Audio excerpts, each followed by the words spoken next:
Galing yung sumunod sa pamamagitan ng surat ng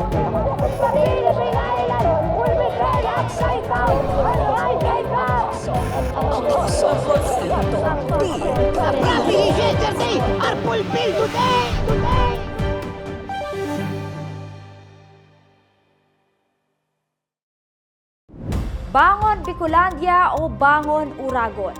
Ito ang ilan sa mga salitang mababasa o maririnig sa social media platforms dahil sa tindi ng pananalasa ng severe tropical storm Christine sa buong Kabikulan. First time in the history umano ang naganap na halos lubog sa baha ang buong Bicol region, kaya naman ganoon na lamang katindi ang sinapit na ating mga kababayan doon. Huwebes ng madaling araw nang maglandfall ang one of the deadliest typhoon sa Southeast Asia, ang Bagyong Christine sa hilagang bahagi ng Luzon sa Divilacan, Isabela at hindi sa Bicol region. Nangyari lamang ang history-breaking na pagbaha dito dahil sa mataas na naitalang rainfall sa rehiyon dahil sa mabagal na galaw ng bagyo bago mabante sa Northern Luzon. Kaya naman, nababad umano sa mga kaulapan na dala ng Bagyong Christine ang buong Bicol region, kaya ito ang napuruhan sa matinding mga pag-ulan na dulot ng bagyo na nagresulta ng matinding pagbaha. Nag-iwan ito ng mahigit 20 patay. Karamihan ay dahil sa pagkalunod dahil umabot na sa lagpas tao ang baha, kaya naman ang iba ay lubog na ang kanilang mga bahay kasama ang kanilang mga kagamitan at walang naisalba kahit isa man. Damit, tubig at pagkain ng kanila ngayon ay pangunahing hinihingi. Kaya naman, isang magandang balita ito para sa kanila dahil ang programang Mission of Love, Love in Action sa Jesus is Our Shield Worldwide Ministries ay darako sa rehiyon upang magpaabot ng tulong sa ating mga kababayan doon.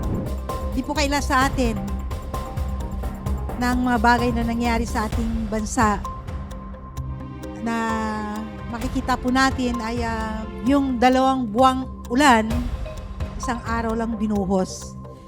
Kaya sabi ko sa kapatid natin, ihanda yung 10-wheelers natin dyan. Yung isa malaki, isang maliit. Punuin natin ng goods yan. Dalhin natin sa Bicol. Hindi lang po isang chapter ang pupuntahan. Lahat po ng chapter natin doon ay pupuntahan natin. Kung 10 yan, 20 yan, 50 yan. Pupuntahan po natin sila.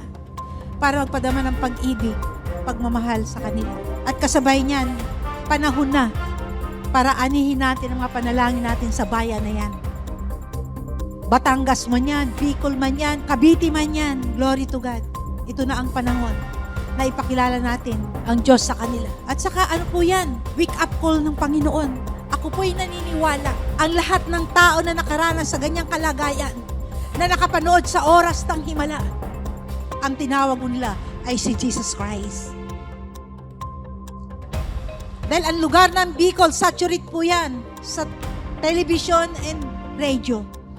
Diyan umiikot po yung ating 20 radio station sa bayan na yan ng Bicol.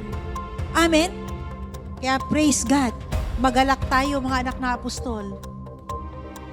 Sinagot ng Diyos ang lahat ng ating mga pananalangin. Lahat ng magkakasya sa sakyanan, pupunuin namin.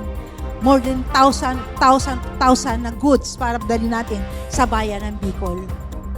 Amen? Kaya ngayon po, sino pong gustong sumama sa Bicol? Taas ang kamay. Sa ating pagbibigay, tayo po'y makakasama. Amen? Kaya humingi po ako ngayon ng special offering para sa Bicol, sa Batangas, samang bahagi na pwede tayong dalhin ang ating paa sa harapan ng ating mga kababayang Pilipino. Amen? Glory to God. Magdadala po tayo ng 5 sasakyan. Kasama na po yung 10-wheelers at saka yung 6-wheelers para punuin po ng ating goods. Kaya itong pagkakataon na magpapadama tayo ng pag-ibig at kasabay niyan, mahayag po ang Diyos sa buhay po natin. In spite na tayo rin po ay may pangangailangan, pero dahil pinalaki po tayo ng Diyos sa pamagitan ng buhay ng lingkod ng Diyos, walang katuwiran at walang paliwanag. Dahil lahat po ng nagmamahal ay pinagpapala at lahat ng nagbibigay ay binibigyan. Kami po ay nananawagan sa inyong lahat na kayo po'y makiisa at makibahagi sa mission travel na ito sa pamagitan ng Mission of Love. Ano mang halaga yan, ay napakahalaga pag pinagsama-sama po natin yan. Ang buong Kabikulan o buong Batangas na kung saan dinaanan ng ganitong kalagayan ay makapagpadama tayo ng pag-ibig at pagmamahal sa kanila. Muli, kami nananawagan sa inyo na kayo'y makiisa, makibahagi, hindi man kayo makasama, isama po natin ang ating pera. Dahil mahalaga po yan sa bawat ginagampanan po natin sa gawain ito. Lalo na po ang mission travel o mission of love. Amen? Kaya dalangin ko sa Panginoon na maintindihan nyo at maunawaan ang kahalagaan na isa na sa mga sign ito.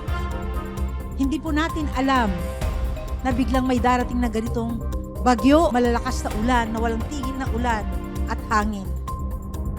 Ganyan po ang rapture. Hindi natin inaasahan. Biglang darating po ang Diyos. Amen? Kaya mga minamahal, patuloy po kaming nananawagan sa inyong lahat. Hindi lang po mula kay tatay, hindi lang po mula sa akin, sa lahat po ng anak ng apostol, kami po yung nananawagan sa inyo. At kung meron kayong pwedeng ipagamit ng mga sasakyan para dumako sa lugar na yan, ay pagamit niyo po yan.